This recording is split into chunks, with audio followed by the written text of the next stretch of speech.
यांत्रिक युग असल्यामुळे कॉम्प्युटरचा संगणकाचा वापर प्रचंड मोठ्या प्रमाणावर वाढला असल्यामुळे त्या कॉम्प्युटरचं एक बटन दाबलं की अनेक गोष्टी समोर येतात. तसंच जीवनामध्ये सुद्धा मोठ्या शहरातल्या लोकांना असं वाटत असतं की आपल्याला सगळ्या गोष्टी त्वरित प्राप्त व्हाव्या. असाच एक माणूस येऊन मला भेटला आणि तो आपल्या असंख्य अडचणी सांगू लागला. मी त्याचं ऐकून घेतलं आणि त्याला म्हटलं, अरे बाबा बघा, प्रपंच म्हटला की अडचणी येणारच. अडचणीशिवाय प्रपंच होतच नाही, पण त्यावर मात आपण करू शकतो. तर ते काय म्हणाले, अहो मात करायला शक्ती तर हवी ना. म्हटलं हो, अडचणींवर मात करण्यासाठी शक्ती असणं अत्यंत आवश्यक. शक्तीशिवाय आपण मात कशी करणार. तर ते म्हणाले, माझ्याकडे शक्तीच उरली नाही आता, मग मी मात कशी करणार. तर म्हणे ठीक आहे, मी आपल्याला एक शक्तीचं यंत्र देतो. तर ते काय म्हणाले मला, यंत्र. म्हटलं हो, पण फार महाग आहे का. म्हटलं अजिबात नाही, अजिबात नाही, महाग नाही आहे ते. म्हणजे महाग नाही म्हणजे आपल्या स्वदेशी आहे का ते. कारण मुंबईतल्या लोकांना परदेशी वस्तूंमध्ये फार इंटरेस्ट असतो, त्यांना सगळं इम्पोर्टेड हवं असतं. स्वदेशी आहे का. म्हटलं स्वदेशी असं म्हणता येणार नाही, ते अखिल विश्वाला व्यापून राहिलेलं यंत्र आहे. हो म्हणजे हे यंत्र आहे तरी काय, सांगतो ना बाबा, देतो ना तुला. पण नक्की ना ते फार महाग नाहीये ना. महाग नाही, तू पैसे द्यायचेच नाहीत. पैसे द्यायचे नाही म्हणजे तुम्ही मोफत देणार मला. होय होय, मोफतच देणार तुला, काही चिंता करू नकोस. मला मग दाखवा कुठे यंत्र. अरे ते दिसत नाही म्हटलं, त्याचा अनुभव करायचा. अरे हे कशा प्रकारचं यंत्र आहे, सांगतो ना बाबा, एवढा उतावीळ कशाला होतोय.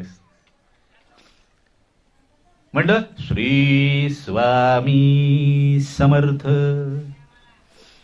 तर तो माणूस काय म्हणतो, ओ हे काय यंत्र आहे.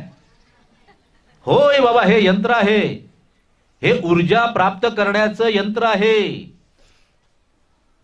तू जे म्हणतोस की तुझ्या शरीरामध्ये आणि मनामध्ये शक्ती उरली नाही, ती तुझ्या शरीराला आणि मनाला शक्ती देण्याचं हे यंत्र आहे. हे यंत्र तू आता घे.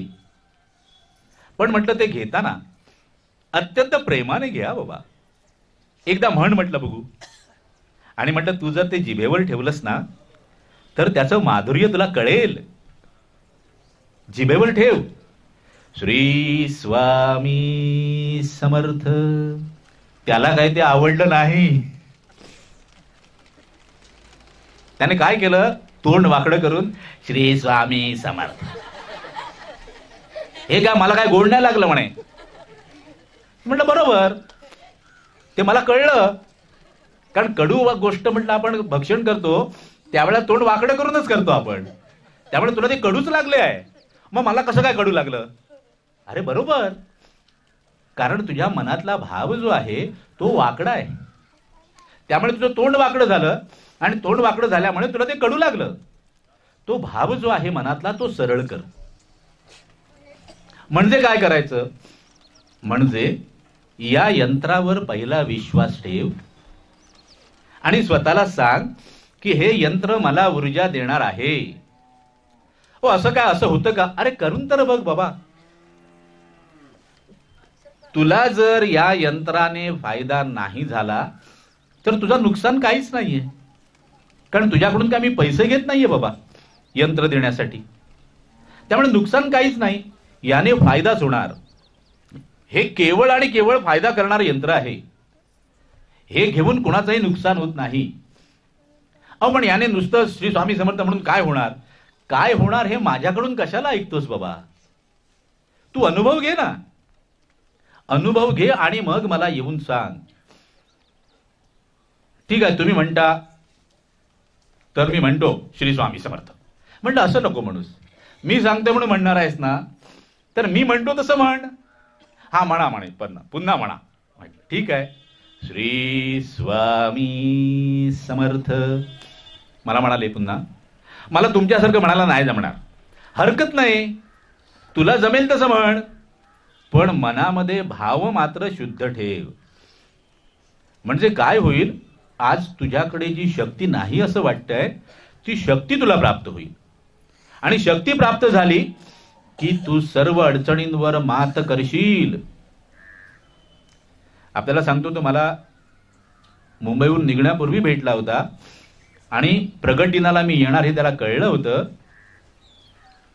तो काही स्वामी भक्त नव्हता हेही सांगतो, पण आपलं काम तेच आहे, जो स्वामी भक्त नाही त्यालाच जाऊन भेटायचं आणि त्याला सांगायचं, अरे बाबा हे बघ, हे सोनं आहे, हे घे, हे घेतलंस तर तुझ्या जीवनाचं सोनं होईल. त्या माणसाच्या जीवनाचं सोनं झालं. तो आला, यावेळेला अगदी लीनपणे आला. अरे वा, एवढा लीन आहे म्हणजे म्हटलं हा माझा स्वामी भक्तच आहे. कारण एवढी लीनता स्वामी भक्ताशिवाय इतर कोणाकडे असू शकत नाही. कारण ज्याच्या हृदयामध्ये स्वामींचा निवास आहे त्याच्याकडे अहंकार शिल्लक राहत नाही बाबा. तो लीनता त्याच्याकडे एवढी भरभरून राहते की असं वाटतं, अरे हा स्वामी भक्त आहे की प्रत्यक्ष स्वामी आहेत माझे. तो आला हात जोडून. म्हटलं काय झालं का आपलं काम? ते यंत्राने काही काम केलं का? अहो काय पाय धरले.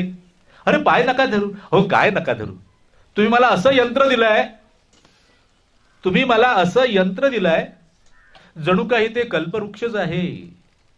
कल्पवृक्षाच्या सावलीत बसून जी जी इच्छा करावी ती पूर्ण होते. तसं आपण जे मला यंत्र दिलं ना, त्या यंत्राच्या प्रभावानं माझ्या जीवनातल्या अनेक अडचणी दूर झाल्या आहेत. आता माझं जीवन आनंदी झालंय हो. आता मला जीवनातलं माधुर्य कळायला लागलंय. मी म्हटलं पण एक लक्षात ठेव बाबा, हे जे यंत्र आहे ना, हे यंत्र कधीच बिघडत नाही, पहिलं लक्षात ठेव. त्यामुळे ते यंत्र कधीच अडगळीत टाकायचं नाही. त्या यंत्राचा सातत्याने वापर करायचा. ते कधीही न बिघडणारं यंत्र, तुझ्या शरीरामध्ये काही बिघाड झाला, तुझ्या मनामध्ये काही बिघाड झाला तर त्याला देखील ते दुरुस्त करतं, हे लक्षात ठेव. त्यामुळे त्याला कधीच अडगळीत टाकू नकोस. त्या यंत्राचा सातत्यानं वापर कर. आपण ही सर्वांना हेच सांगावं की या यंत्राचा सर्वांनी वापर करा.